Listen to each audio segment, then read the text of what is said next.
L'Associazione Culturale Gruppo Storico Le Maschere di Mario del Settecento veneziano è un'entità affascinante che si dedica a far rivivere la magnificenza del Settecento veneziano attraverso la danza, la musica e i costumi storici. Ecco alcuni dettagli salienti. Origini e missione, fondazione e passione.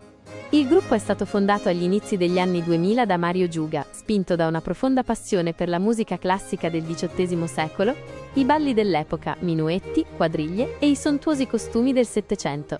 L'idea di creare un gruppo storico ha preso forma nel 2004, unendo l'amore per la danza e la storia. Ambasciatori del Settecento veneziano. L'associazione si è affermata come un vero e proprio ambasciatore del Settecento veneziano, portando in Italia e all'estero l'eleganza, la cultura e l'atmosfera di quell'epoca straordinaria. Attività e caratteristiche, fedeltà storica.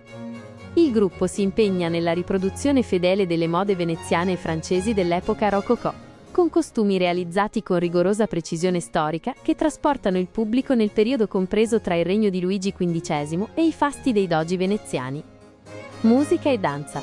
Le coreografie sono accompagnate da musiche di grandi compositori settecenteschi come Vivaldi, Handel, Telemann e Boccherini.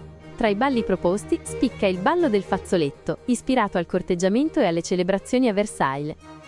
Eventi e manifestazioni. Le Maschere di Mario del Settecento veneziano partecipano regolarmente a importanti eventi, tra cui il famoso Carnevale di Venezia, dove si esibiscono in Piazza San Marco con danze storiche come la Danza delle Favole. Sono presenti anche in altre manifestazioni culturali e storiche in tutta Italia e all'estero. Sede. Molti dei membri dell'associazione provengono da San Donà di Piave, in Veneto. L'impatto culturale. Il gruppo svolge un ruolo importante nella valorizzazione delle tradizioni storiche italiane e nella diffusione della conoscenza del Settecento veneziano.